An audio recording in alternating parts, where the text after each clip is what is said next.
여러분들이 아시는 대로 오늘은 11월을 마지막 보내는 날임과 동시에 또 하나님을 예배하는 수요일 저녁 시간을 맞이했습니다. 날씨가 갑자기 쌀쌀해졌는데 이곳까지 올라오신 여러분들을 따뜻한 마음으로 환영합니다. 우리 사도신경으로 우리의 신앙을 고백하겠습니다. 전능하사 천지를 만드신 하나님 아버지를 내가 믿사오며 그 외아들 우리 주 예수 그리스도를 믿사오니 이는 성령으로 잉태하사 동정녀 마리아에게 나시고 본디오 빌라도에게 고난을 받으사 십자가에 못 박혀 죽으시고 장사한 지 사흘 만에 죽은 자 가운데서 다시 살아나시며 하늘에 오르사 전능하신 하나님 우편에 앉아 계시다가 저리로서 산자와 죽은 자를 심판하러 오시리라. 성령을 믿사오며 거룩한 공회와 성도가 서로 교통하는 것과 죄를 사하여 주시는 것과 몸이 다시 사는 것과 영원히 사는 것을 믿사옵나이다. 아멘. 오늘 저녁 하나님께서 여러분과 저에게 주실 은혜로운 말씀은 구약 성경 아모스서 5장 말씀 되겠습니다.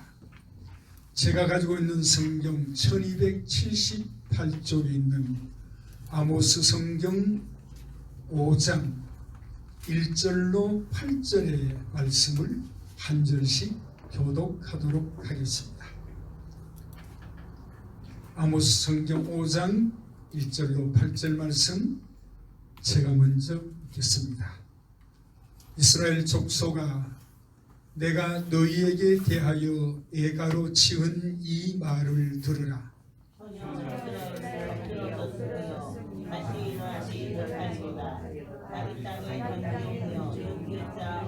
자가 없으리로다. 주 여호와께서 이와 같이 말씀하시되 이스라엘 중에서 1000명이 행군에 나가던 성읍에는 100명만 남고 100명이 행군에 나가던 성읍에는 10명만 남으리라 하셨느니라. 여호와께서 이스라엘 족속에게 이와 같이 말씀하시기를 너희는 나를 찾으면 살리라. 베델을 찾지 말며 길갈로 들어가지 말며 부엘세바로도 나아가지 말라. 길갈은 반드시 사로잡히겠고 베델은 비참하게 될 것임이라 하셨나니 너희는 여호와를 찾으라. 그리하면 살리라. 그렇지 않으면 그가 불같이 요셉의 짐에 임하여 멸하시리니 베델에서 그 부인들이 길자가 없으리라. 정의를 쓴 쑥으로 바꾸며 공의를 땅에 던지는 자들아, 묘성과 삼성을 만드시며 사망에 그들을 아침으로 바꾸시고 낮을 어두운 밤으로 바꾸시며 바닷물을 불려 지면에 쏟으시는 이를 찾으라. 그의 이름은 여호와시니라. 아멘. 아마 지금 이 시간 특송은 없으신가요? 헌금 후에 아마 우리 색소폰 김정팔 목사님께서 연주해 주시는 것으로 알고 있습니다. 여러분들이 기대하셔도 좋을 것 같습니다. 자, 오늘 저녁에는 본문 말씀을 중심으로 하나님께서 여러분과 저에게 주시는 말씀이고 이 시대의 한국교회 지도자들과 한국교회 성도들에게 또한 주시는 말씀이고 또 어떤 면에서는 언약 백성의 범죄와 잘못들과 또 불의를 심판하시겠다는 말씀임과 동시에 또 하나님께서 그들에게 소망을 주시고 그들에게 침체된 영혼을 다시금 소생시키시는 축복의 말씀으로 마무리를 하게 될 것입니다. 그래서 오늘 아모스 성경 5장 1절로 8절의 말씀을 중심으로 여호와를 찾으라 그리하면 살리라, 난 제목으로 말씀을 나누도록 하겠습니다. 자, 여러분들이 신약 성경은 그래도 우리가 자주 읽고 익숙하게 우리의 머릿속에 기억이 남는데, 구약 성경은 아무래도 자주 읽지 못하는 분들이 많이 있으리라고 생각이 되어집니다. 제가 특별히 이 아모스 성경을 읽으면서 엄청난 도전을 받았어요. 정말 이것이 주전 약 한 700년경, 600년경에 하나님께서 아모스 선지자를 통해서 주신 말씀인데, 어쩌면 오늘 대한민국의 상황과 이렇게도 비슷한가. 그 하나님께서 그 말씀을 통해서 제게 너무나 큰 은혜를 주시고 자극을 주셨기 때문에 또 특별합니다. 제가 조금 언급하겠지만은 그 동시대 아모스 선지자가 북쪽 이스라엘 나라를 위하여 선지자로 부름을 받을 당시에 그 시대에 함께 사역했던 선지자들이 누구냐 하면 이사야 선지자, 그리고 아모스 선지자, 미가 선지자예요. 그래서 그 아모스와 이사야와 미가서 성경을 읽으면 강조하는 부분들이 거의 비슷해요. 그러면 바로 그 시대의 상황을 이야기해주고 있다는 것입니다. 그래서 그런 부분을 보면서 오늘 우리 한국 교회와 사회와 또한 국가의 지도자들과 또 종교 지도자들이 해야 할 어떤 방향을 이 말씀이 제시해주고 있다고 생각을 했어요. 그래서 이 말씀을 연구하기 시작했습니다. 어떤 주제가 생기면 저는 이것을 놓치지 않고 연구해냅니다. 연구해내고 설교에서는 조금 설교를 좀 실수가 있어도 성도님들이 처음부터 끝까지 그 설교를 외우고 계시는 분들은 없으시거든요. 여러분들 은혜를 받고 집에 돌아가시면 가물가물, 그리고 기억에서 사라지고 그럽니다. 그래서 목사님들이 또 본문 성경을 가지고 설교를 하셔도 또 여러분들이 은혜를 받으시는 거예요. 그러나 글은요, 한번 내놓으면 이것은 영원히 남아 있습니다. 그리고 그 책을 읽는 사람들로 하여금 비판과 평가를 받게 되어 있습니다. 그래서 글은 아무나 못 쓰고 아무렇게도 못 쓰는 것이 글입니다. 그래서 제가 정말 깊이 연구해서 이 책이 좀 많이 있었으면 여러분들에게 좀 선물로 드렸으면 참 좋을 텐데, 이렇게 아모스의 사회 경제적 불의에 대한 아모스의 외침이라고 제가 여기 21년에 나온 책입니다. 그리고 올해 2권의 책을 냈거든요.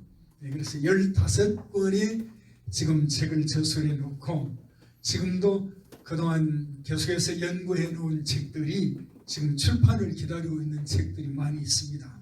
여러분들이 지금 서울에서 출판을 했기 때문에 아마 이것이 서울의 출판사에 남아있는지는 모르겠습니다. 1000권을 찍었거든요.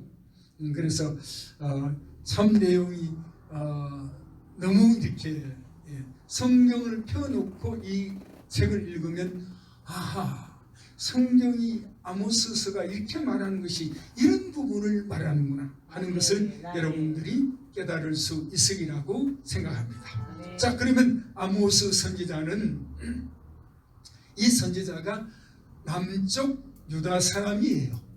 유다. 자, 솔로몬 이후에 이스라엘 국가가 두 왕국으로, 투 킹덤스로 나누어졌죠. 알고 계시죠? 남쪽에는 유다고 북쪽에는 이스라엘입니다. 근데 하나님께서 남쪽에 살고 있는 또 여러분들도 기대를 가지시고 소망을 가지세요. 이 아모스가 어떤 사람이었느냐면 뽕나무를 재배하는 농부였어요. 드고와라는 그런 농촌 지역에 살던 사람인데 하나님께서 그를 불러서 이스라엘의 선지자로 보내시는 거예요.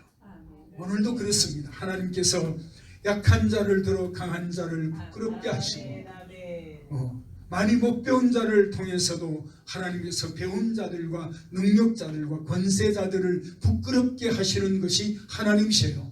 그래서 하나님의 손에 붙잡히 당하기만 하면 하나님이 다듬으시고 하나님이 교육시키시고 하나님이 훈련시키셔서 하나님 복음과 그분의 이름을 위해서 사용하십니다. 저도 그 중에 한 사람이고 여러분들도 그 중에 한 사람이 되리라고 있습니다. 이렇게 뽕나무를 재배하던 아모스를 불러서 하나님께서 이스라엘 나라로 보내십니다. 이스라엘의 선지자로 보내셔요. 그래서 아모스가 선지자로 소명을 받을 당시 유대에는 10번째 왕인, 여러분들이 저는 항상 바르게 이렇게 적용하고 교수가 해석하고 가르치는 것이 틀리면 안 되잖아요. 그래서 이렇게 사울, 다윗, 솔로몬 이후에 유다와 이스라엘이 갈라지고 그 다음에 선지자들이 어떤 자들이 활동했느냐 하는 것을 이걸 딱 이렇게 뭡니까? 이걸 해가지고 항상 가지고 다니는 거예요. 그럼 한눈에 이렇게 볼 수 있거든요. 이런 것 하나 목사님 만들어서 나중에 성도님들께 이렇게 드리시면 신구약 성경을 읽으시는데 큰 도움이 되리라고 생각을 합니다. 그래서 이 당시 남쪽에는 우시아 왕이 통치를 하고 있었고 북왕국에는 여로보암 2세, 여로보암 1세가 솔로몬 이후에 북쪽 이스라엘의 여로보암이고 남쪽에는 르호보암이고 이름이 조금 비슷해요. 헷갈릴 수 있지만은 여로보암 2세가 통치를 하고 있었는데 이때 그 이스라엘 나라의 종교적 번성, 그다음 물질적 부, 그다음 이웃 나라들과의 외교 정책, 또 이웃 나라들과의 상업 이런 것들이 가장 극치에 있을 정도로 그렇게 부유한 국가였습니다. 그래서 르호보암 2세가 통치할 당시에 이스라엘 나라의 국가의 경계는 북쪽의 하맛 어귀에서 아라바 바다까지라 이렇게 말했는데 하맛 어귀는 지금의 시리아 중간 중부 지역에 흐르는 그 강을 시리아 중부라고 보시면 됩니다. 그리고 하맛 어귀는 이스라엘 나라에 바다가 있을까요? 없을까요? 예? 있죠. 요 끝트랑머리 사해 밑으로 가서 끝트랑머리에 딱 가면 거기가 어디에 접하는 지역이죠? 이스라엘이 그것을 홍해라고 하잖아요. 홍해 접하는 곳이 그 이스라엘 끝이고요. 거기까지 아라바 바다라고 부릅니다. 거기까지의 영역이니까 얼마나 많은 영역이었는지 모릅니다. 그리고 경제적으로도 번영해서 이스라엘의 경제적 황금기라고 할 정도로 르호보암 2세 그렇게 번창했던 이스라엘이었습니다. 그런데 아모스는 하나님의 선지자로서 이스라엘 나라의 경제적 번영과 사회적 상황을 그가 이스라엘에 가서 본 그대로를 지금 아모스서에 기록해 놓고 있다는 것입니다. 한번 볼까요? 상류층 사람들은 겨울궁과 여름궁을 지어놓고 그 안에는 상아로 만든 침상을 놓고 살 정도입니다. 3장 15절 한번 볼까요? 3장 15절 겨울궁과 여름궁을 치리니 상하궁들이 파괴되며 큰 궁들이 무너지리라. 이렇게 오늘날로 말하면 아파트 2채도 가지고 있고 저기 아주 청도 좋은 곳에다가 별장도 지어놓고 여름이면 시원한 데 가서 살고 추운 겨울이면 따뜻한 아파트에 와서 살고 하는 이런 경제적 번영, 우리 한국도 이 대구에 있어서 그러지만은 서울 주변에 가시면요, 서울의 부자들은 그 경기도 양평과 그 청평, 뭐 춘천 일대 가면 별 세상입니다. 그냥 수십억 대의 그 별장을 지어놓고 사는 사람들이 남한강과 북한강 근처에 다 몰려 있거든요. 별 세상입니다. 가시면 그만큼 그런 지어놓고 있었고, 포도원 농사도 활발해서 나시인에게는 하나님께서 소명을 받아서 선지자든지 제사장이든지 쓰실 이런 나시인에게는 포도주를 독주를 먹이지 않는 것이 율법으로 정해져 있는데, 나시인에게도 포도주를 먹이고 그냥 이렇게 잔으로 한 잔 마시는 것이 속이 앉아서 대접에다가 포도주를 부어서 마시곤 그랬습니다. 그 향락의 극치를 누렸죠. 그리고 그들은 어린 양과 울타리 아래서 가두어 놓고 기른 송아지 고기를 배부리 먹고, 여러분들 뻣뻣하게 일하는 소의 소고기는 질기고 맛이 없어요. 우리 안에 가둬 놓은 송아지 고기는 정말 일품 요리입니다. 그런 것만 이스라엘 백성들 전체는 아니고 제가 이제 풀어나갈게요. 먹었습니다. 그리고 귀한 여성들은 귀한 향유를 온몸에 바르며 악기들을 동원하며 노래를 제잘거리며 향락의 극치를 누렸습니다. 저는 이 아모스서를 읽으면서 이 말씀이 여로보암 2세 때의 이스라엘 나라 안에서 일어났던 일들이 오늘 우리 한국 사회에 일어나고 있는 일들과 너무너무나 똑같다는 사실을 깨닫게 되었습니다. 그래서 사실 제가 이 책을 쓰기 시작했던 것입니다. 그래서 2020년에 21년 그랬는데 20년에 이 책이 서울에서 나오게 되었습니다. 당시 이스라엘의 종교 역시 경제적 풍요와 세속의 영향으로 타락하고 부패했습니다.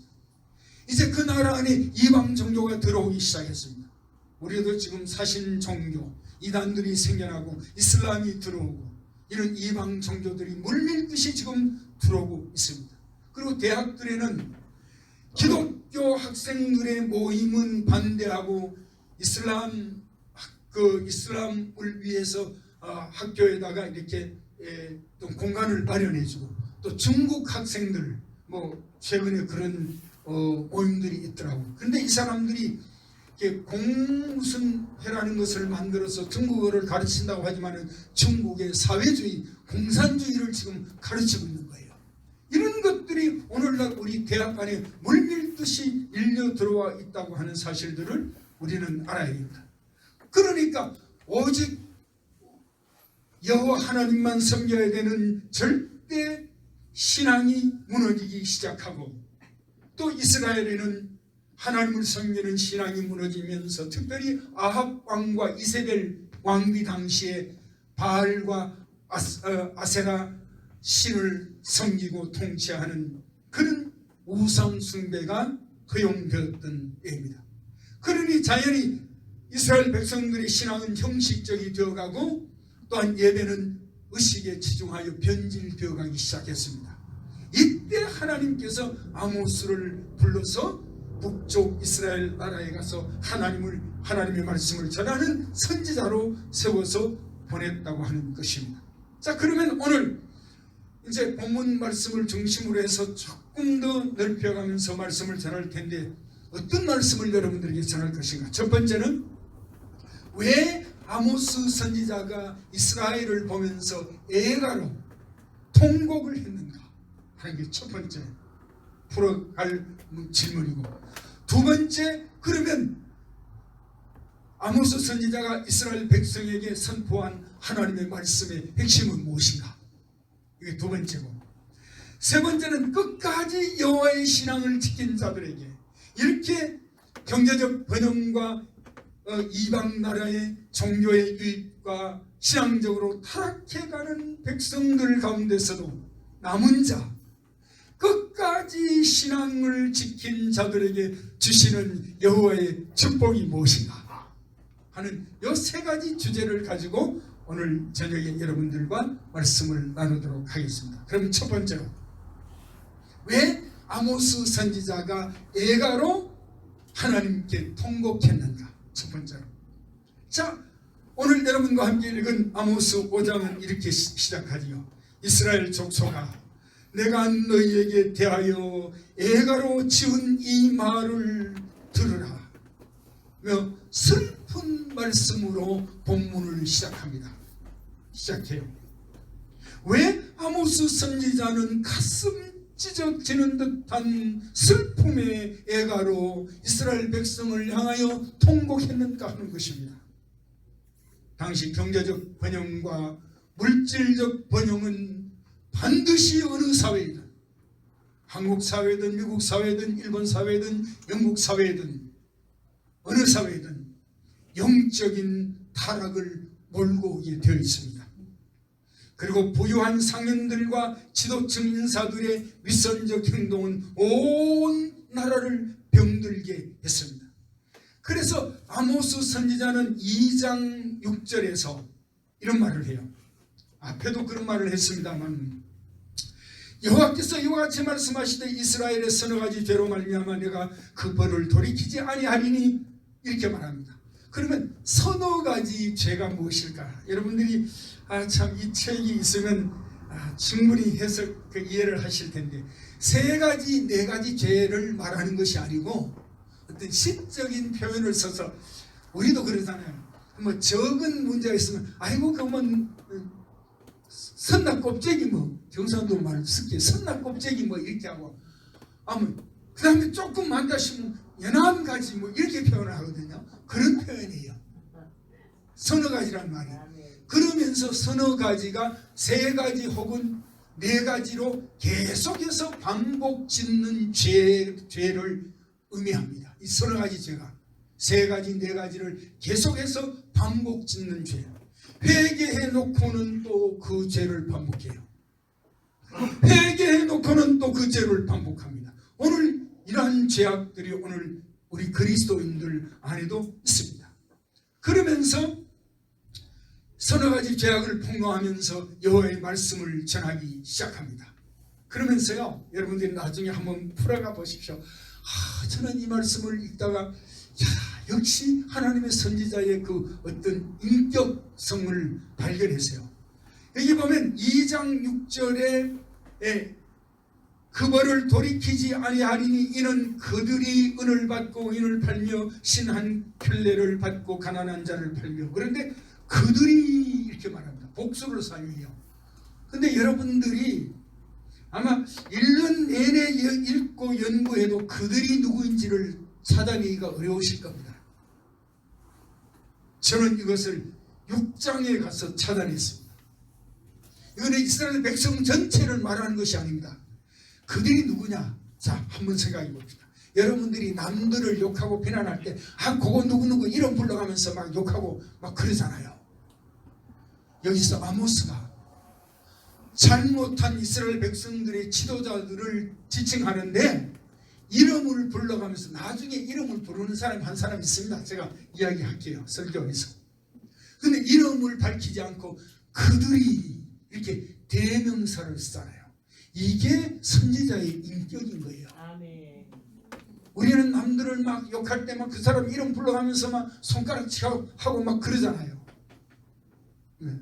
이게 2장 6절에 가서 지금 아모스 선지자가 밝히고 있는데, 이것이 6장 1절에 가서 화 있을진저, 이렇게 범죄한 자들에게 화 있을진저. 여러분들 이 말씀이 신약 성경에도 있죠.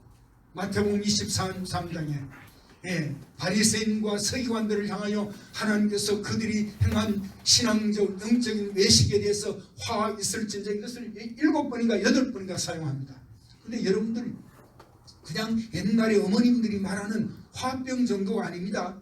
여기 화라고 하는 헬라의 원문은 와이라고 하는 말인데, 엄청난 불같은 하나님의 그 징계, 징벌을 말하는 거예요. 그것이 너에게 있을지어다, 이렇게 말하는 거예요. 얼마나 무서운 말인지 모릅니다. 그냥 속상해서 그냥 화병 정도 날 것이다, 그런 화 있을진저가 아니에요.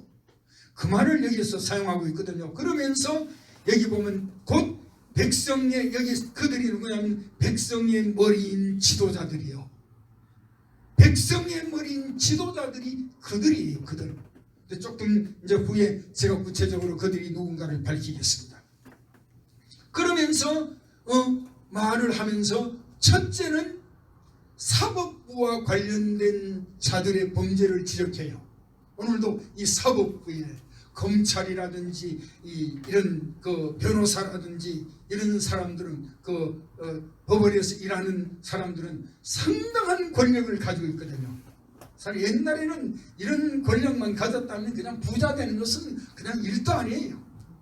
예. 그러니까 돈 있는 사람들이 타락해 가는데 여기 보면 2장 6절로 7절 5장 12절을 보면 이럽니다.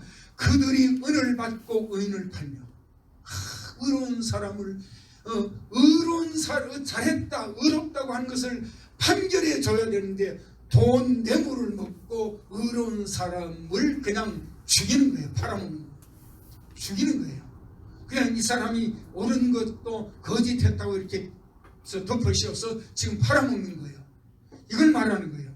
그리고 신앙 혈례를 받고 가난한 자를 가난한 자를 팔면 옛날에는 이스라엘 백성들 안에도 이제 노예가 있었으니까요. 노예가 이방인들도 노예가 있었지만 이스라엘 백성 안에서 가진 것이 없는 사람들은 자기의 가진 것이 없는 사람은 종으로 팔려갈 수 있었습니다. 있었습니다. 그래서 주인은 그 피를 뚫고 자기 집에서 이렇게 종으로 이렇게 사용하다가 7년이 되면 자유를 주고 50년 희년이 되면 완전히 종에서 자유하게 되는 그런 법도 만들어 놨어요. 정말 하나님이요 정말 놀랍습니다. 그 법을 만들지 않으면 종으로 팔려간 사람 영원히 노예가 되잖아요. 다시금 자유의 몸이 되도록 하는 법을 만들어 놨어요. 그것이 안식년 법과 희년의 법이에요. 예, 이렇게 그 가난한 자를 팔았습니다. 그리고 5장 12절을 보면 의인을 학대하며 뇌물을 받고 성문에서 가난한 자를 억울하게 하는 자라다 했는데 이 사람들이 사법의 재판관들이에요. 왜냐하면 여기 성문이라고 하는 것은 옛날에 동네 의회에서 종교적 지도자든지 이런 사람들이 와서 율법에 근거해서 너가 잘못했느냐 하는 것을 판결하는 그 장소가 동네 의회예요. 옛날에 시골에서도 그랬어요. 동사무소 이런 데서 모여가지고 누가 잘했니 누가 잘못했니 뭐 동네 무슨 일이 있니 그런 일들을 논의하는 데가 그런 동네 의회 그런 데예요. 이것을 말씀하는 거거든요. 두 번째는 경제적 그 부자들의 범죄였습니다. 부자들은 돈을 빌려준 대가로 전당 잡은 옷 위에 누워서 잠을 잤습니다. 겉옷이라든지 좋은 옷들을 그 전당 잡아가지고 그 위에 얼마나 떳떳합니까? 그 위에 들어누워서 잠을 잤거든. 2장 8절을 한번 볼까요? 2장 모든 제단 옆에서 전당 잡은 옷 위에 누우며 그들의 신전에서 벌금으로 얻은 포도주를 마시리라. 보세요. 얼마나 지금 경제적 부자들이 돈을 빌려주고 이자를 가난한 사람에게 돈을 빌려주고 이자를 받도록 했습니까? 받지 않도록 했습니까? 율법에 받지 않도록 했습니다. 생각해 보세요. 가난한 사람이 돈을 빌려서 그것으로 지금 생계를 유지하려고 하는데 이자 낼 돈이 어디 있습니까? 하나님이 이것까지 아시는 거예요. 그리고 이자 받지 않도록 했습니다. 그런데 이 부유한 이 상인들은 이 돈을 빌려준 대가로 돈을 못 받으니까 고급 옷들 이런 것들을 전당 잡아가지고 그 위에서 잠을 자는 거예요. 그래서 신전에서 벌금으로 얻은 포도주를 마시면서 살아갔습니다. 그리고 4장 1절에 보면 남편들이 이렇게 권력을 가지고 돈을 많이 벌어다 주니까 지금 부인네들은 지금 난리 났습니다. 오늘도 돈 많이 버는 신랑 가지고 계신 여러분들 많이 벌어다 주면 누가 좋아하냐면 사모님들이 좋아해요. 응? 그래서 저기 낮에 커피집에 가면 전부 다 사모님들밖에 없습니다. 남편들은 그럼 직장에서 지금 열심히 일해야 되는 그런 형편입니다. 그래서 얼마나 잘 먹고 얼마나 잘 놀고 얼마나 살이 쪘든지 이 여인들을 어떻게 성경이 표현하냐면 4장 1절을 한번 보세요. 정말 여러분 그 시대의 상황을 한번 보세요. 정말 조금 속된 표현입니다만 기가 막힙니다. 보세요. 이 말을 들으라. 너희는 힘없는 자들을 학대하며 가난한 자를 사마리아 산에 있는 바손의 암소들아 이렇게 말합니다. 이게 부자들의 부인들, 재력가의 부인들을 바산의 암소들이라 그렇게 말합니다. 바산 풀이 많고 목초지가 많고 물이 좋은 데서 이게 풀을 뜯어먹고 자라는 그 소와 양떼들이 통통하게 살찐 것을 지금 여기에 비유하는 거예요. 이런 것들을 눈여겨서 성경을 읽으실 때 이런 것들을 보셔야 합니다. 여러분들이 살아나셔야 한국교회가 사는 거예요. 사는 겁니다. 그리고 세 번째는 왕실 관리들과 귀족들의 범죄였습니다. 3장 9절로 10절에 보면 상하궁을 지어놓고요. 여러분들 상하가 얼마나 구하기 힘든 건가요? 코끼리 코에 이렇게 뿔 나온 것 그걸 가져다가 자르고 붙여가지고 상하궁 침대를 만들고 그런 데서 호화 생활을 했던 것을 지금 이야기하는 겁니다. 3장 9절도 10절에서요. 그리고 그 왕궁 안에서 요란하게 떠들며 포악과 겁탈을 일삼으며 향락을 즐겼습니다. 3장 9절로 10절에서요. 보세요. 아스도트의 궁궐들과 애굽 땅의 궁궐들에 선포하여 이르기를 너희는 사마리아 산들에 모여 그 성중에서 얼마나 큰 요란함과 학대함이 있나 봐라. 그냥 모여가지고 그냥 포도주 마시면서 악기를 연주하면서 그 안에서 막 떠들고 그냥 요즘 우리 한국 사회도 그냥 전 국민들이 다 가수인 것 같아요. 얼마나 노래를 좋아하는지. 그냥 조금 코로나가 풀리고 나니까 막 그냥 음면까지 유명한 가수들을 불러다가 다 축제를 하더라니까. 물론 그들도 그것을 가지고 살아가야 되겠지만은 중앙정부와 지방정부에서 모은 돈을 그렇게 써서 되겠느냐는 거예요. 국민들의 복지와 가난한 사람들을 돕고 이 장애인들을 도우면서 또 먹지 못하는 우리 북한의 동족들과 이방 나라의 사람들을 도우면서 이렇게 살아가야 될 백성들이 말이죠. 그런데 돈을 지금 낭비하고 있잖아요. 너무 한국적 상황과 같다니까요. 그 다음에 네 번째는 한 가지 생각해야 될 것이 종교 지도자들의 범죄였습니다. 당시 제사장 여기에서 아모스가 제사장의 이름을 언급해요. 다른 사람들은 언급하지 않는데요. 종교 지도자만은 아모스가 언급합니다. 이 제사장이 아마샤였는데 성직자의 도를 잇고 오히려 기득권자들을 옹호하면서 정치 권력이라든지 경제력 있는 사람들에게 빌붙어 가지고 그들을 막 지켜 세우고 잘했다고 말해주고 그러면서 자신의 지위를 지키려고 했으며 그 다음에 하나님께서 이스라엘에 보내신 아모스 선지자를 향하여 이런 말을 합니다. 네 나무 나라에 와서 왜 선지자 노릇하냐? 너 고향으로 유다로 돌아가가지고 예언이나 하면서 밥이나 벌어먹고 살아라 이렇게 말합니다. 그것이 어디냐면 7장 12절로 13절 한번 보십시다. 정말 이게 무슨 말이에요? 아모스 7장 12절로 13절 한번 보십시다. 아마시아가 또 아모스에게 이르되 선견자야, 선견자라나 선지자나 같은 말입니다. 너는 유다 땅으로 도망하여 가서 거기에서 떡이나 먹으며 거기에서 예언하고 다시는 베델에서 예언하지 말라. 이는 왕의 성소요 나라의 궁궐이민이라. 이렇게 말합니다. 이렇게 말해요. 제사장이라는 사람이 하나님이 보내신 선지자를 보고 네 나라에 돌아가서 예언이나 짓거리고 그 예언에서 니나 밥이나 벌어쳐먹고 살아라 이렇게 말해요. 얼마나 종교 지도자가 타락했습니까? 이렇게 지금 말하고 있습니다. 이스라엘 상황이 이렇게 범죄했다는 것을 지금 보여주고 있습니다. 그래서 하나님께서 이스라엘 사회 안에 만연된 정치, 경제, 사회, 문화, 종교적 범죄에 대해서 침묵하지 않았어요. 여러분, 죄악을 그대로 두면 하나님의 백성이라도 멸망합니다. 하나님이 언약의 자손에게 약속하신 축복을 그들이 이어갈 수 없습니다.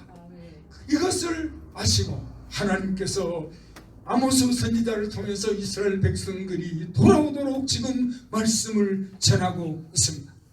끝내 언약 백성이 돌아오지 않으면 하나님께서 이스라엘 백성에게 재앙을 내리시겠다고 예언을 하거든요.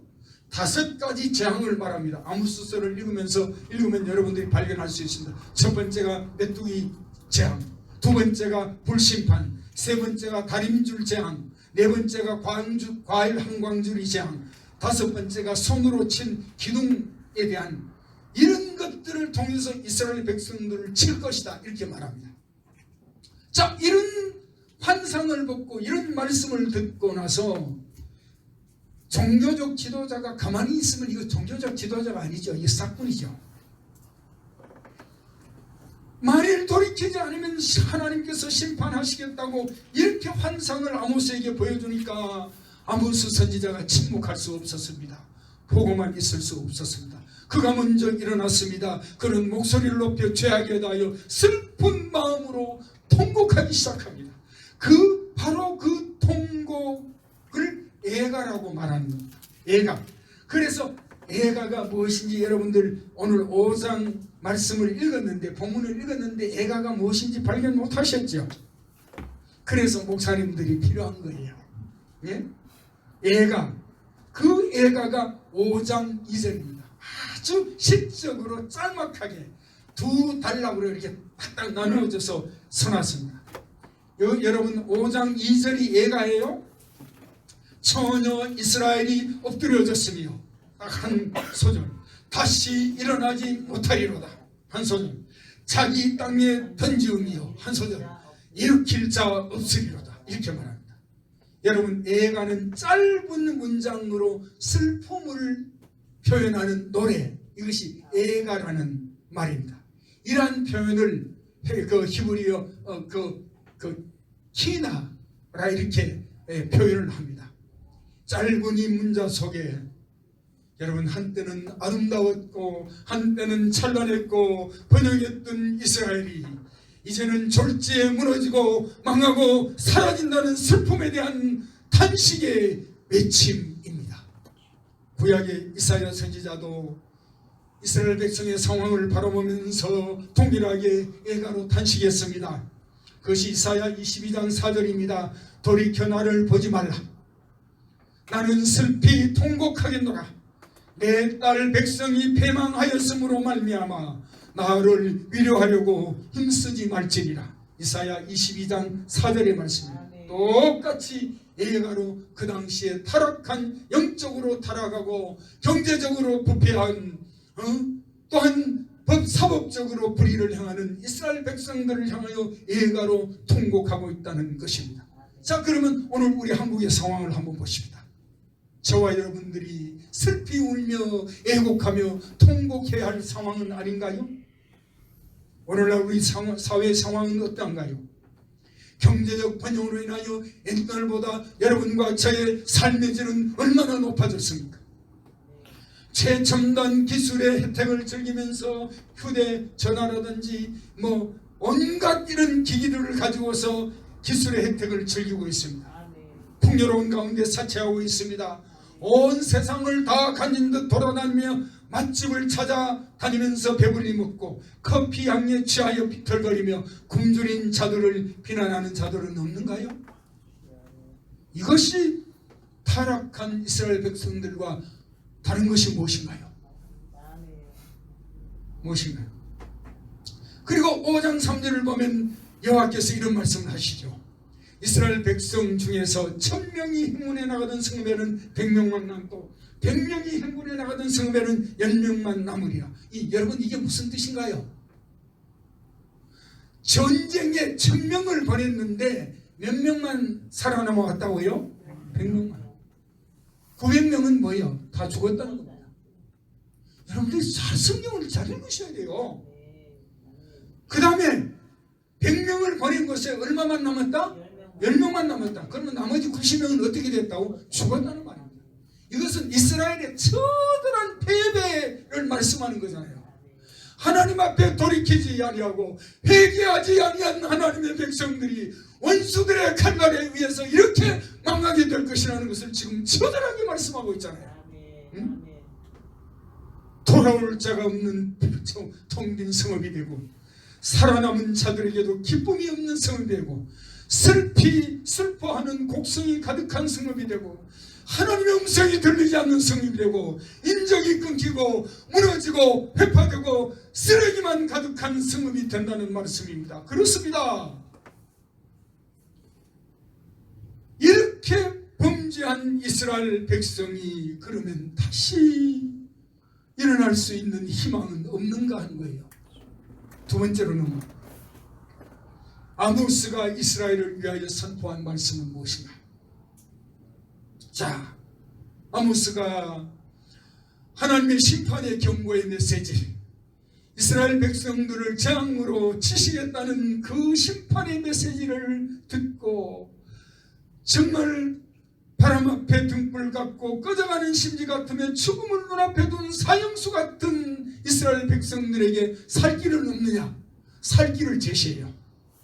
여러분, 이 말씀 안에서 오늘 이 시대에 여러분과 제가 살아나갈 길이 있는 줄로 믿습니다. 그 살 길이 무엇인가요? 한번 보십시다.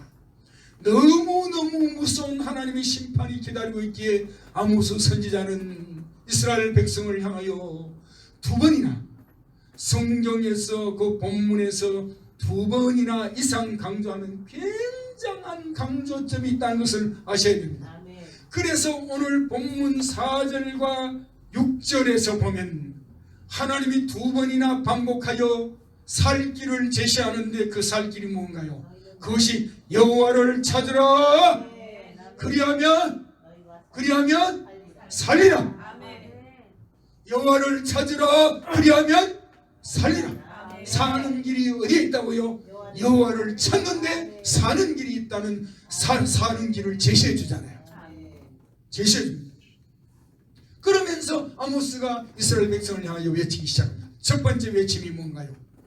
여호와를 찾으라. 그리하면 살리라 하였습니다. 살리라 하였습니다. 아모스의 외침처럼 여러분 여호와를 찾으면 삽니다. 우리뿐만 아니라 이 백성이 전능하신 여호와, 구원의 여호와, 생명의 여호와, 축복의 여호와를 찾으면 삽니다.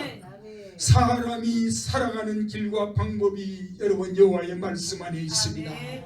하나님을 찾는다는 것은 곧 하나님을 만난다는 것이고, 하나님을 찾는다는 것은 그분으로부터 영원한 생명을 얻는 것을 의미합니다. 왜 그런가요? 여호와는 생명 그 자체입니다. 없는 것도 만들어내고 죽은 생명도 살려내는 능력이 오직 여호와께만 있는 줄로 믿습니다. 그러므로 여호와를 찾는 그 자체가 사는 길입니다. 여호와를 찾을 때 살 길이 열리고 생명을 얻게 되고 구원의 길이 열리게 되는 줄로 믿습니다. 하나님의 용서와 은혜와 생명은 언제나 여호와를 찾는 자들을 위해서 지금도 준비되어 있습니다. 그러면 아모스의 두 번째 외침이 무엇인가요? 아모스의 두 번째 외침은 악을 미워하고 선을 사랑하며 정의를 강같이 흐르게 하라는 외침이었습니다. 이 사실은 세 번이나 반복합니다. 14절, 그 다음에 15절, 14절 한번 보십시오. 선을 구하고 악을 구하지 말지어다. 15절에 악을 미워하고 선을 사랑하며 성문에서 정의를 세울지어다. 그 다음 24절에 오직 정의를 물같이 공의를 마르지 않는 강같이 흐르게 할지어다. 이렇게 말씀합니다. 반복하여 외칩니다. 악을 미워하고 선을 사랑하고 정의를 세우는 그 기준이 어디에 있나요? 하나님의 말씀에 있습니다. 하나님의 말씀은 오늘 오전에도 여러분들과 말씀 나누었습니다. 하나님의 말씀은 우리의 신앙과 행위의 유일한 뭐라고요? 법칙이다. 잊지 마세요. 하나님의 말씀은 우리의 신앙과 행위의 유일한 법칙입니다. 그러나 하나님의 말씀과 법도를 버리고 무시하면 악을 사랑하게 되고 선을 미워하게 되어 있습니다. 하나님의 말씀을 버리면, 그 말씀이 우리의 삶의 기준이 되지 않으면 내 멋대로 삽니다. 세상 사람들이 사는 그 방법대로 살아갑니다. 그것은 악을 행하는 것이고 불의를 행하는 것입니다. 정의를 버리는 것입니다. 그러면 정의가 버려지고 악이 득세하고 선이 사라지면 이 사회에서는 공의가 무너지고 정의가 실종되는 거예요. 그래서 윤석열 정부가 들어서면서 정의가 살아나고 공의와 상식이 통하는 나라로 만들겠다고 하는 이유가 그게 있습니다. 그래서요, 아모스가 외치는 공의와 정의는 사회 경제적 원칙이고 규범인 것입니다. 이 원칙과 규범이 사라지고 실종되면 혼란과 무질서와 폭력과 싸움이 원칙이 되어버립니다. 지난 정권에서 온갖 비리를 일으킨 배후에는 이 폭력 배들이 자리 잡고 있다고 하는 것 아십니까? 그래서 앞으로 한번 보십시오. 제가 자랑은 아닙니다만 20년이든 30년이든 항상 그 몸무게를 유지하고 있습니다. 이 비결이 있어요. 제가 우연히 날씬한 게 아닙니다. 이틀에 한 번 정도는 제가 수영을 하는데, 수영을 할 정도가 아니고 꽤나 잘합니다. 지금도 여러분들이 진짜 궁금하시면 오십시오. 제가 수영하는 것 한번 보십시오. 한 번 들어가면 1000m를 한숨도 한 번도 안 쉬고 1000m를 하고 나옵니다. 그 다음에 다른 것들을 하고 그래요. 아마 40대, 50대, 20대 젊은 자들 외에는 이 죄를 못 따라올 겁니다. 그렇게 하거든요. 그래서 이게 날씬을 유지하고 있지 않습니까? 근데 제가 지금 뭘 이야기하다가 거기까지 잘못 나갔습니다. 예. 그런데 공개하면 곤란했죠. 처음에 가니까 나 지금도 그런 의심을 품고 있어요. 그 수영장 사장님이, 죄송합니다, 혹시 조폭 출신 아닌가 싶어요. 이 사장님이 직접 와서 그 관리도 하고 막 손님들 격려도 하고 위로도 하고 사업이 번창하게 이래야 되는데 한 번도 보이지 않고, 그래서 사람에게 맡겨놓으면 이게 안 되는구나. 막 화장실도 막 냄새나고 더럽고 좀 그래요. 근데 수영장은 괜찮아요. 근데 처음에 갈 때는 여기 뭐 조폭들의 집단이가 막 완전히 막 전신이 시커먼 사람들하고 막 팔뚝에 있는 사람들하고 그래가지고 제가 또 이렇게 부침성이 있거든요. 그래서 또 수영도 가르칠 수 없다 아닙니까? 근데 어느 날 갑자기 태국 간다 그러더니 사라지고 안 오시더랍니까? 막 조폭들이 우글우글 거렸어요. 근데 윤석열 정부가 딱 시작하고 나서 조폭들이 다 사라졌어요. 한 사람도 안 와요. 윤석열 정부가 지금 잡습니다. 조폭들 잡아요. 한번 보십시오. 네, 잡습니다. 네. 그래가지고 부패하게 만들 권력자들이 목소리가 정의가 되어버리고, 또 정의와 공정이 사라지면 사람들의 마음은 악한 일에 기울어지고 의인을 학대하고 뇌물을 좋아하고 궁핍한 자를 억울하게 하고 사회를 타락시키고 부패하게 하여 무너지게 합니다. 그러므로 하나님의 백성은 여호와를 예배하는 신앙과 삶 속에서 공의와 정의를 실천하는 백성으로 되돌아와야 된다고 하는 사실을 지금 아모스가 외치고 있는 것입니다. 자, 이왕 나왔으니까 여러분들 의에 대해서 확실하게 제가 여러분들에게 알려드리고 갈 테니까, 이 세상에 사람에게 의가 있습니까? 없습니까? 없습니다. 의인은 있나니 몇 사람 있다고?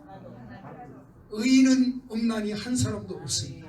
오직 의의 기준은 하나님이시고 하나님만이 의로우신 분입니다. 그래서 구약 성경을 읽어보시면 하나님이 의로우시다는 말로 가득 차 있습니다. 하나님만이 의로우십니다. 그것이 사회와 우리 신앙의 하나님의 의가 기준이 된다는 겁니다. 그래서 하나님만이 의로우신 백성이다. 그런데 하나님께서 이스라엘 백성, 언약 백성들을 의롭게 살아가도록 하기 위해서 이제 나중에 제가 내일이나 이렇게 연결이 되면 율법에 대해서도 여러분들 좀 말씀을 드릴게요. 율법이 뭔지, 율법이 무슨 조항인지, 특성이 뭔지, 율법의 내용이 뭔지를 좀 알고 신앙생활 하셔야 돼요. 응? 이 율법에다가 법을 613개의 조항을 주셨는데, 이 조항에 따라서 사회에 나가서 하나님의 법을 지키면서 그 법대로 행할 때 이 법이 딱 기억하세요. 두 가지밖에 없어요. 613가지 법을 주셨지만은 그 율법의 특성이 두 가지밖에 없다니까. 10계명 생각하면 됩니다. 10계명이 하라, 그 다음에 하지 말라, 그밖에 없어요. 하라, 하지 말라, do not 밖에 없습니다. 그밖에 없어요. 예? 하라, 하지 말라밖에 없습니다. 예. 그래서 그것을 법에 따라서 사회 속에서 의롭게 행하는 것을 그것을 정의라 그럽니다. 영어로 justice라 그럽니다. justice. 그것을 행하는 것이 사회 정의예요. 법에 따라, 규칙에 따라, 규정에 따라 행하는 것이 사회 정의라니까. 근데 우리 기독교인들의 목사님들과 이 장로님들과 성도님들이 사회 질서와 규범과 이런 것들을 무너뜨리는 사람들이 참 많아요. 교통법규 여러분들 잘 안 지키시는 분들 계시잖아요. 저는요 정말 하나님 앞에 밤 12시든 1시든 사람이 있든 없든 빨간불이 켜지면 저는 정차합니다. 그런 양심을 가지고 사셔야 돼요. 그 빨리 가봐야 1분밖에 더 빨리 가는 것밖에 없어요. 왜 불법 저지르나요? 이게 사회의 불이에요. 정의를 무시하는 거예요. 이게 우리 전사님 운전 잘하다 그러면서 막 세치하고 막 과속에서 밟고 뭐 그 사람들 뒤에 앉아서 아이고 우리 목사님 우리 전사님 운전 잘하네 그리 지켜세우고 전부 다 도둑놈들 동조하는 거예요. 그거 죄 짓는 거예요. 바르게 사셔야죠. 정의가 무엇인지 바로 알아야죠. 그 다음 두 번째가 우리도 예수 믿는 사람도 죄인이었잖아요. 그런데 예수를 믿고 나서 하나님께서 우리를 어떤 자라고 선언해 주시는가요? 의로운 자 선언해 주시잖아요. 이것을 신학에서 칭의라고 합니다. 믿음으로 말미암아 의롭다고 선언해 주시는 거예요. 그런데 우리가 죄인이었는데 우리를 의로운 자로 의인으로 칭해 주시는 거예요. 여기 두 가지가 있습니다. 이거 정말 좋은 신학적 교훈인데 두 가지. 하나는 예수 그리스도의 의를 우리에게 넘겨주는 거예요. 전가시켜주는 것이고 그 다음에 하나님께서 법정에서 판사가 선고하듯이 너희들이 믿음으로 말미암아 의로운 자가 되었다고 하나님이 최고의 재판관이시거든요. 심판자이시거든요. 선언해 주십니다. 그것이 뭐냐면 신학에서 justification, 칭의라는 말입니다. 이제 이해되셨죠? 잊으시면 안 됩니다. 율법에 따라서 사회 질서와 법과 규범을 지켜가는 것을 사회 정의라 그러고 죄인인 우리를 예수 그리스도를 믿음으로 말미암아 하나님께서 예수 그리스도의 의를 전가시켜 우리를 의롭다고 선포해 주시는 이것이 칭의입니다. 칭의. 의인은 믿음으로 말미암아 살리라. 이게 칭의. 예, 그것을 말씀해 주는 것입니다. 그 다음에 그래서 아모스 선지자는 이스라엘 백성이 선지자의 음성을 듣고 여호와를 찾지 않는다면 하나님의 심판의 칼날이 이스라엘 백성을 향할 것이라는 사실을 깨닫습니다. 바로 이거예요. 그러니까 이 선지자가 머뭇거릴 수 없는 것입니다. 그래서 이번에는 여호와 하나님을 향하여 이스라엘 백성을 향하여 외쳤다가 이번에는 이스라엘 하나님을 향하여 외칩니다. 이 외침 속에 아모스 선지자의 절박함이 담겨 있습니다. 그 첫 번째 외침이 뭐냐면 7장 2절입니다. 2절입니다. 아주 메뚜기 재앙을 보고 나서 여호와께 지금 요청합니다. 뭐라고 그래요? 여호와여 청하건대 사하소서 이럽니다. 영어는요 짧아요. Lord 야훼 사하소서가 뭔지 아닙니까? forgive 용서하소서 그런 말입니다. 용서하소서. 용서해달라는 거예요. 이 외침은 여호와께서 이스라엘에게 메뚜기 재앙을 내리신다는 환상을 본 후에 아모스가 하나님을 향하여 절박하게 외치는 말씀입니다. 이스라엘 백성의 죄와 지도자들의 죄악을 사시고 재앙을 멈추어 달라는 아모스 선지자의 절규입니다. 하나님의 백성들이 먼저 죄를 사하기 전에 하나님의 교회를 이끌고 가고 영적 지도자인 하나님의 종들이 먼저 하나님 앞에 죄를 사야 되려고 외쳐야 한다는 것을 보여주고 있습니다. 보여주고 있어요. 이스라엘 범죄는 하나님의 인내의 한계를 넘어서는 범죄였습니다. 여러분, 하나님께서 참고 기다리심에도 한계가 있습니다. 그걸 아셔야 돼요. 그러나 아모스는 죄의 용서가 하나님의 결정에 달렸다는 사실을 알고 하나님께 죄를 사하여달라고 외칩니다. 그렇습니다. 모든 인간은 하나님 앞에서 죄인입니다. 인간의 의지로 하나님의 뜻을 행할 수 없습니다. 하나님께서 회개시키시고 돌이키게 하실 때만이 가능합니다. 여러분, 놀라운 것은요, 솔직하고 진실한 선지자의 외침에 여호와께서 뜻을 돌이키셨다는 것입니다. 7장 3절을 한번 보십니다. 확인하시고 넘어가셔야 돼요. 7장 3절. 자, 읽어보십시다. 여호와께서 이에 대하여 뜻을 돌이키셨으므로 이것이 이루어지지 아니하리라 여호와께서 말씀하셨느니라. 누구 한 사람의 기도 때문에, 아모스 선지자의 외침과 절규와 기도 때문에 하나님께서 이스라엘 백성들을 심판하시려는 그 뜻을 돌이키셨다는 사실을 발견하셔야 됩니다. 바로 우리 목회자들과 성도 여러분들이 대한민국을 향하여, 이 백성의 죄악을 향하여, 무너져가는 한국의 사회 상황을 향하여, 이단들을 향하여 하나님 앞에 절규하고 울고 부르짖을 때 하나님께서 이 민족을 향하여 내리시려는 재앙을 돌이켜 하나님께서 복으로 바꿔주실 줄로 믿습니다. 아멘. 이거예요. 이렇게 돌이키십니다. 하나님께서 진실하게 솔직하게 울며 통곡하는 자의 기도를 하나님 들으신다는 것입니다. 그 다음에 여호와를 향한 아모스의 두 번째 외침이 그래도 속이 안 풀렸나 봅니다. 두 번째 또 하나님께 외칩니다. 7장 5절입니다. 한번 보십시다. 또 얘네가 이르되 여호와여 청하건대 하나님께 청하건대 그치소서 그럽니다. 여러분들 한번 보세요. 이게 영어로 I beg you stop 그럽니다. stop 그럽니다. 여러분들 긴급한 상황을 맞이했을 때 서론, 본론, 결론을 이야기할 겨를이 없습니다.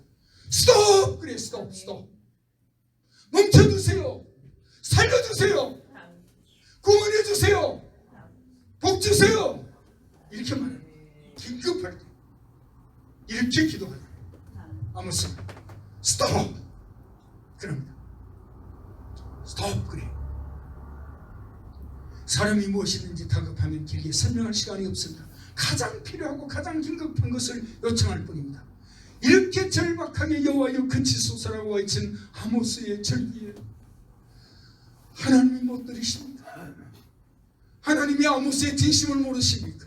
그의 간절한 절규를 모르십니까? 그래서 하나님께서 다시금 아모스 선지자에게 대답하십니다. 7장 6절을 한번 보십시다. 같이 읽어보십시다. 주 여호와께서 이에 대하여 뜻을 또 돌이키십니다. 주 여호와께서 이르시되 이것도 이루지 아니하리라 하시니라. 할렐루야입니다. 오늘 여러분과 제가 사는 이 대한민국에도 어떤 재앙으로 여호와의 진노가 나타날지 모릅니다. 여러분, 제가 이 책에도 잠깐 언급을 했습니다마는 언제 불이 쏟아질지 모릅니다. 지금 강대국 사이에 새로운 냉전의 기류가 감지되고 있습니다. 많은 나라는 인류를 멸망시킬 수 있는 불의 핵폭탄을 준비해놓고 있습니다. 아셔야 돼요. 북한도 남한을 향하여 불을 쏟을 준비를 마치고 지금 실험을 계속 강행하고 있습니다. 러시아는 우크라이나에 핵의 불을 쏟아부을 것처럼 의름장을 놓고 지금 6개월이 넘도록 지금 전쟁을 이어가고 있습니다. 이러한 때 우리는 여호와를 향하여 어떤 자세를 가져야 하는가요? 우리 하나님의 종들과 백성들은 아모스 선지자처럼 역시 여호와여 사소서 스톱, 여호와여 그치소서 스톱, forgiveness, forgive, stop 이렇게 외쳐야 됩니다. 이걸 가르치는 거예요. 이걸 가르치는 겁니다. 성도 여러분, 아모스 선지자의 외침은 오늘 여러분과 저에게 많은 교훈을 주고 도전을 줍니다. 국가의 민족이 패망의 순간에 놓였을 때 영적으로 깨어있는 성도와 지도자는 전능자를 향하여 울며 절규해야 합니다. 죄악을 사하여 주시고 재앙을 멈추어 달라고 애통해야 합니다. 세상을 향하여 가던 길을 멈추고 다시 여호와께로 돌아서고 정직하고 진실하며 공의와 정의를 실천하며 가난하고 낮은 자들을 돌아보는 한국교회가 되어야 합니다. 그리할 때 하나님은 우리의 죄악을 용서하시고 우리를 향하여 쏟으시려는 진노의 잔을 멈추시리라고 저는 확신합니다. 마지막으로 이제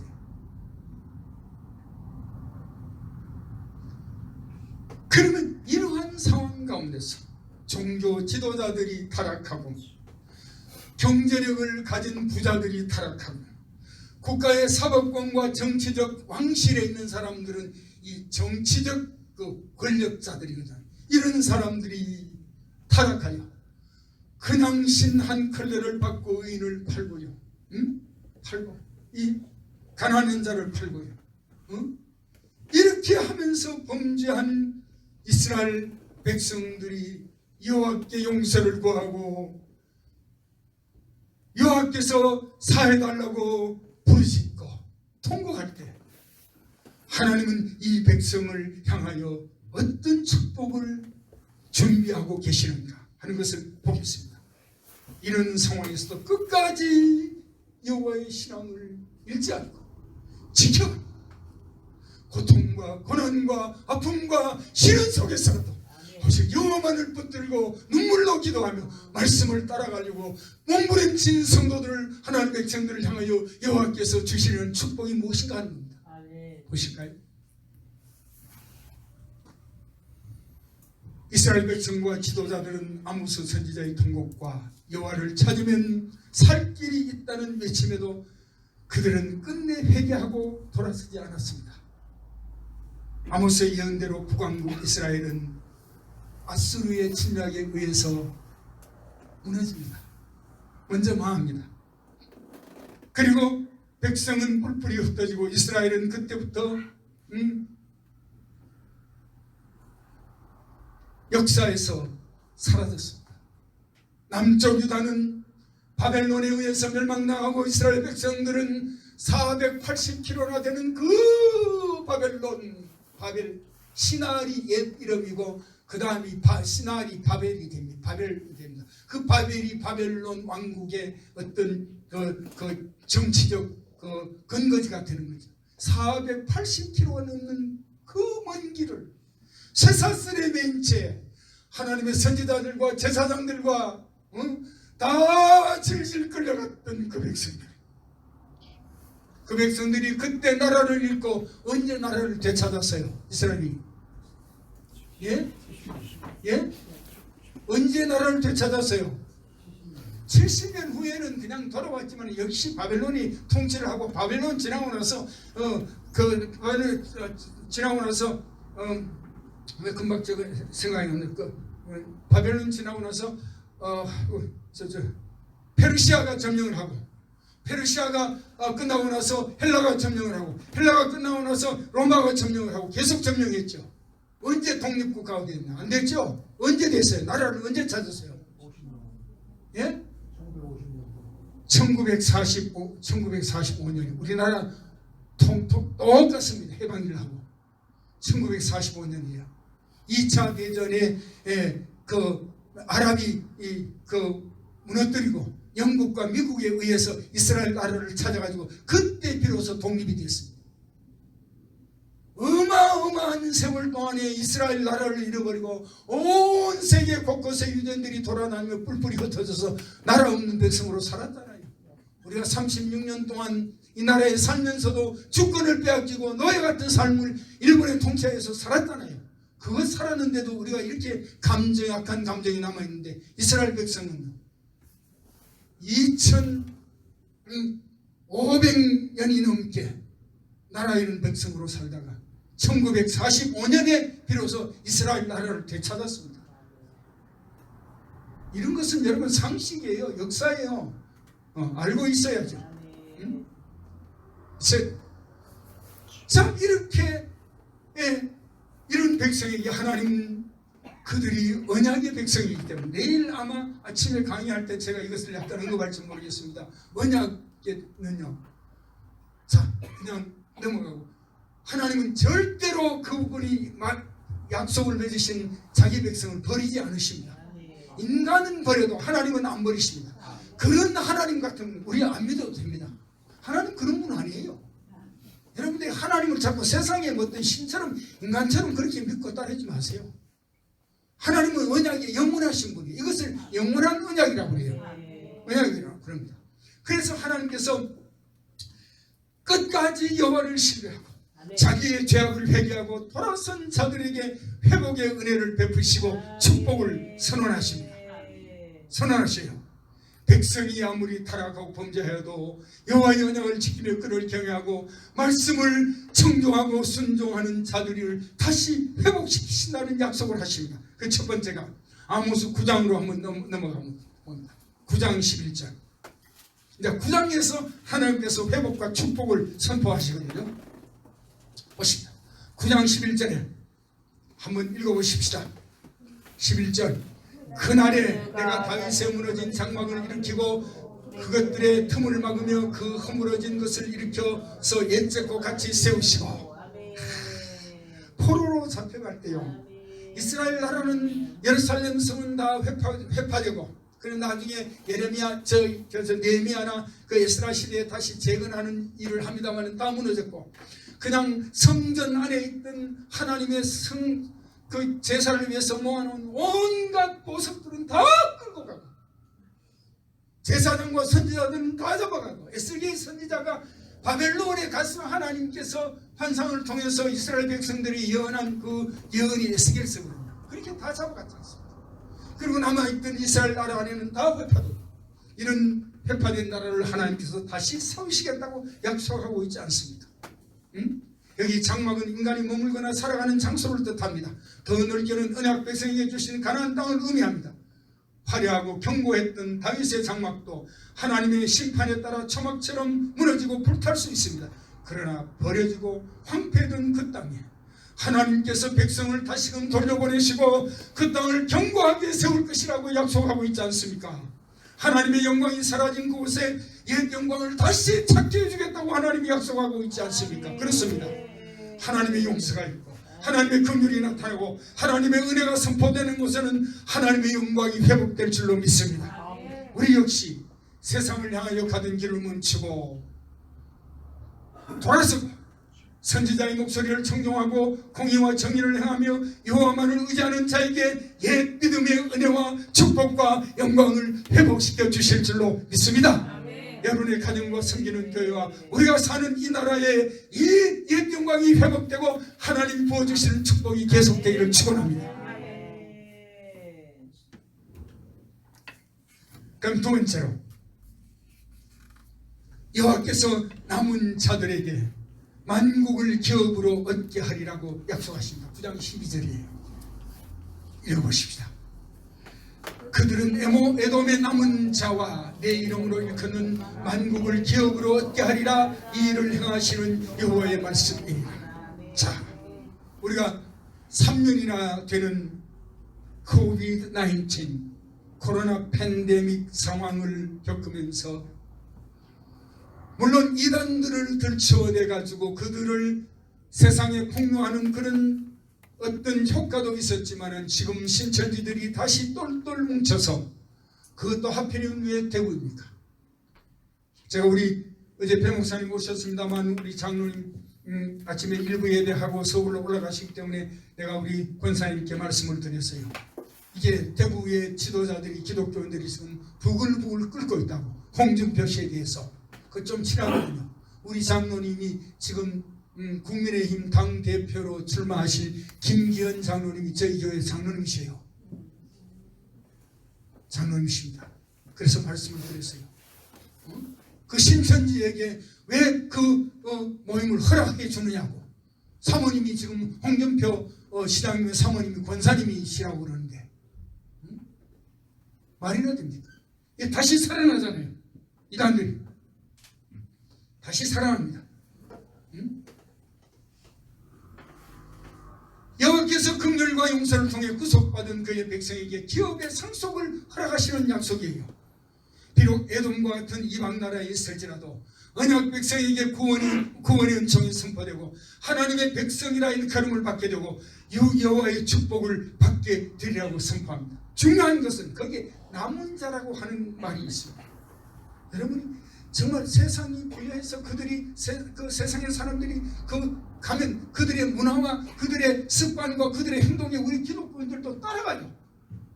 저는 여러분, 커피 마시는 것이 죄악도 아닙니다. 그냥 여러분들이 좋아하시면 마시고 그래야 되는데, 언제 정말 우리 대한민국이 이렇게 커피에 매료된 백성인가? 뭐 때문에 그런가? 그냥 길거리에서 그냥 커피잔 들고 돌아다니지 않습니까? 이게 너무 지나치다고 생각하거든요. 저는 커피를 그렇게 좋아하지는 않습니다만 가끔 마십니다만은, 저는 우리 집에서 그 차방이 티룸이 따로 있어요. 그래서 항상 그 보이차라든지 한국의 녹차 이런 것들을 마십니다. 마셔요. 근데 물론 뭐 그것도 이렇게 산 것은 아니지만은 조금씩 넣어서 이렇게 마시는, 언제 우리가 이렇게 커피를 마시고 그냥 손에, 젊은 사람들이 손에 커피를 떼지 못하고 있더라고요. 그런데 이러한 속에서라도 여호와 하나님의 신앙을 지키고 바른 진리의 길을 외로워도 걸어가잖아요. 외로워도 그 길을 하나님과 함께 걸으며 그 사람을 렘넌트, 남은 자라고 해요. 하나님께서 바알과 이세벨이 판치던 그 시대에도 바알에게 무릎 꿇지 아니하는 얼마를 남겼다? 7,000명을 남겨두셨다. 그런 사람들이 남은 자예요. 이 남은 자에게 특별히 하나님께서 축복을 선언하십니다. 보십시다. 우리는 이방인으로서 하나님의 백성이 되었고, 혈통적인 언약 백성은 아니지만 믿음 안에서 아브라함의 언약 백성이 되었습니다. 그래서 그분의 나라 안에서 여러분과 제가 지금 누리는 축복과 행복과 은혜와 건강과 이것이 얼마나 큽니까? 이 축복을 누리고 있지 않습니까? 여러분과 제가 받은 용서가 얼마나 큽니까? 우리가 받은 은혜가 얼마나 큽니까? 우리가 받은 축복이 얼마나 큽니까? 용서도 풍성하고 은혜도 풍성하고 축복도 풍성하지 않습니까? 지금도 우리는 하나님의 용서, 자비, 긍휼, 사랑을 넘치게 받고 있지 않습니까? 바로 이러한 은혜가 끝까지 이 신앙을 지킨 남은 자에게 주어진 축복처럼 여러분과 제 가정에도 계속되기를 축원합니다. 축원합니다. 이걸 말씀합니다. 회복시키셔요. 외롭고 고통스럽고 지키기 어려워도 하나님을 찬양하며 기도하며 그분의 진리의 말씀대로 걸어가는 남은 자를 하나님께서 이렇게 축복하시리라는 것입니다. 세 번째로, 사로잡혀갔던 이스라엘 백성이 다시 돌아와 황폐한 성읍을 건축하고 다시 포도원을 가꾸게 될 것이라고 축복을 선언합니다. 보십시다. 9장 14절. 위대하잖아요. 끝에 와서 하나님께서 축복을 선언하십니다. 14절 보십니다. 내가 내 백성 이스라엘이 사로잡힌 것을 돌이키리니 그들이 황폐한 성읍을 건축하여 거주하며 포도원들을 가꾸고 그 포도주를 마시며 과원들을 만들고 그 열매를 먹으리라. 그 다음에 보면 그들을 땅에 다시 심는다. 이스라엘 백성, 이스라엘 나라 안에 다시 그들을 견고하게 세운다는 거예요. 이 약속하잖아요. 예, 이 약속을 하시잖아요. 예? 바로 여호와께서 정하신 때가 되면 영적인 회복과 함께 그 땅에 농수물이 생산되고 생업이 번창하는 축복이 주어질 것이라고 약속합니다. 영적인 회복 후에 따라오는 축복을 말합니다. 여러분, 믿음, 하나님께서 우리를, 믿음도 예수님께서 크다 적다 이렇게 말하는 그 말씀하십니다. 우리가 어려운 가운데서도 끝까지 믿음을 지켜가는, 믿음을 지켜가는, 믿음을 지켜가는, 우리를 통해서 하는 산업이 번창하고 하나님께서 뜻하지 않은 곳에서 우리를 통해서 하나님께서 축복해 주실 것이라는 사실을 오늘 약속하잖아요. 이것이 있기 전에 영적인 회복이 먼저 와야 된다는 것을 말씀합니다. 이스라엘이 영적으로 회복되었을 때 그들은 빼앗겼던 포도원을 다시 찾게 될 것이고 포도원을 갖고 열매를 먹게 될 것이며 포도주를 마시게 되며 기쁨과 즐거움의 날이 계속될 것임을 선포하고 있지 않습니까? 사도 요한도 사랑하는 자여, 내 영혼이 잘됨 같이 내가 범사에 잘되고 강건하기를 내가 간구하노라 그랬잖아요. 영혼이 잘됨 같이. 여기에 돌아오면 여러분 회복을 뜻합니다. 여러분 지금 우리에게도, 여러분과 저에게도, 우리나라에도 회복의 은혜가 필요하지 않습니까? 코로나 위협이 없는 상태로 돌아오는 회복의 은혜가 지금 필요합니다. 기업 경영과 수출이 회복되는 은혜가 필요합니다. 우리의 일상이 회복되고 건강이 회복되는 축복이 있어야 합니다. 우리의 영적인 상태가 회복되는 은혜가 필요합니다. 이런 축복이 계속되기를 축원합니다. 말씀을 맺습니다. 아모스 선지자는 하나님의 언약 백성인 이스라엘 백성의 죄를 지적하기 시작했습니다. 언약 백성이 범한 죄는 제사를 소홀히 하고요, 예배를 소홀히 하고 절기를 지키지 않고 재물을 자기 멋대로 선택하고 찬양과 기도가 없는 것 때문이 아니어서요, 이스라엘 백성들의 범죄와 하나님의 진노와 형벌은 사회 경제적 범죄였습니다. 법과 질서와 규칙을 어기고 세상 사람들이 한 것처럼 그들의 문화와 그들의 관습을 따라가면서 즐기고 제잘거리며 노래 부르고 하는 이러한 것들에 대한 죄를 지적하는 거예요. 국가 건설과 발전의 중추적인 역할을 하며 나라를 통치하는 왕실의 정치가들, 공정하고 정의로운 판결을 집행하는 사법부의 재판관들, 경제력을 손에 쥐고 흔드는 기업가들, 여호와만이 인생과 만물의 주인이심을 선포하고 가르쳐야 할 종교 지도자들이 범죄했다는 겁니다. 범죄했다는 거예요. 오늘 한국 교회가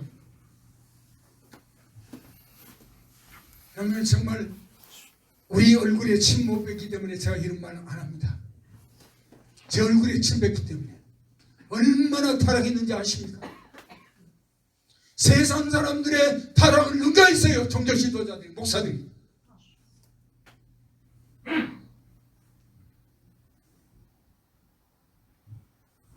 그들은 타락했고 낭비하고 사치했으며 폭식하고 폭음했고 환락을 즐기며 노는 일의 시간을 빼앗겼으며 하나님의 말씀을 가까이 하지 않았습니다. 하나님은 이러한 이스라엘의 범죄에 대하여 심판을 선포했습니다. 그 심판은 파멸과 죽음이었습니다. 하나님은 이스라엘 백성이 멸망의 자리에서 도망치고 원수들에게 사로잡혀 갈지라도 끝까지 따라가서 죽이겠다고 그렇게 말씀을 하셨습니다. 9장 1절로 3절입니다. 이처럼 이스라엘의 멸망과 황폐함을 바라보는 선지자는 잠잠할 수 없었습니다. 침묵할 수 없었습니다. 앉아있을 수 없었습니다. 그는 애곡했습니다. 그는 일어났습니다. 그는 부르짖었습니다. 그는 간청했습니다. 여호와를 찾으면 살 길이 있다는 방향을 제시했습니다. 그럼에도 이스라엘 백성과 지도자들은 하나님께로 돌아오지 않았습니다. 회개하지 않았습니다. 여호와를 경외하지도 않았습니다. 공의와 정의를 실천하지도 않았습니다. 하나님은 마침내 아수르와 바벨론을 틀어서 이스라엘 나라 백성들을 처참하게 징벌했습니다. 나라는 빼앗겼고 백성은 뿔뿔이 흩어졌습니다. 돌아올 기약 없는 포로 생활을 시작했습니다. 그래서 70년간 포로되었던 것입니다. 바벨론에. 이걸 봐야 돼요.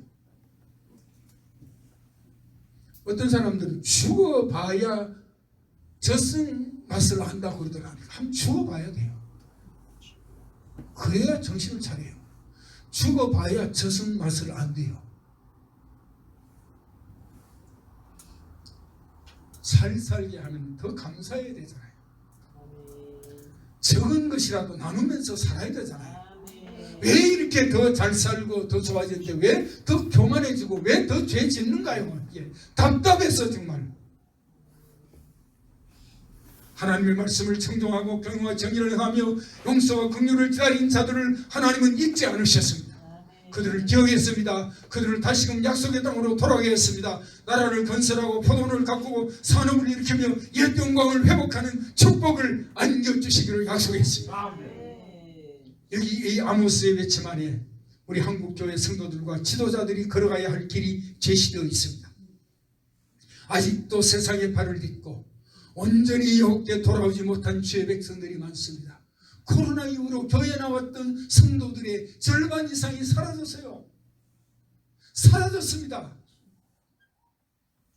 아직 세상의 활락에 즐거움에 문화의 물질에 덧치되어 비틀거리며 세상에서 배회하는 자들이 많습니다. 하나님은 심판의 칼날을 완전히 거두시겠다고 약속한 적이 없습니다. 잘 들으셔야 돼요. 하나님은 범죄하는 백성을 향하여 심판의 칼날을 완전히 거두시겠다고 약속한 적이 없습니다. 언제든지 주의 백성이 돌이키지 않으면 칼과 불로 세상을 심판하실 준비가 되어 있습니다. 이제 우리는 우리만을 위한 신앙의 한계를 뛰어넘어야 합니다. 우리 주변의 세속의 물결에 휩쓸려 가는 자들을 보아야 합니다. 여러분, 결코 세상에는 소망이 없습니다. 세상에는 구원이 없습니다. 세상에는 참된 행복이 없습니다. 세상에는 영생이 없습니다. 세상에는 만족이 없습니다. 그러므로 여호와를 찾으라고 외칩시다. 공의와 정의를 행하라고 외칩시다. 이 백성의 죄악을 바라보지만 말고 여호와여 멈춰 주소서, 여호와여 사하여 주소서라고 아모스처럼 애통하며 울부짖는 성도들이 되어야 합니다. 진노를 멈추어 달라고 부르짖는 성도들 되어야 됩니다. 하나님은 반드시 그 신실한 주의 백성들의 부르짖음에 응답하십니다. 회복시키시는 은혜를 주십니다. 다시금 그들이 일어날 수 있도록 하나님께서 축복을 부어 주실 것입니다. 그 은혜와 축복이 여러분들이 섬기는 교회와 여러분의 가정과 여러분의 자녀들을 통해서 계속되기를 축원합니다. 축원합니다. 기도하십시다.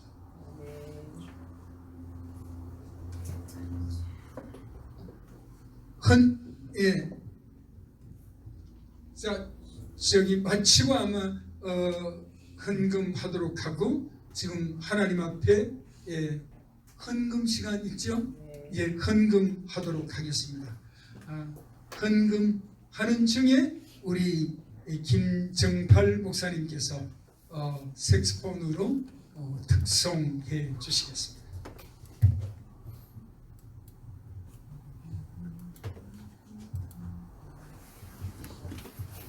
예, 헌금위원들, 예.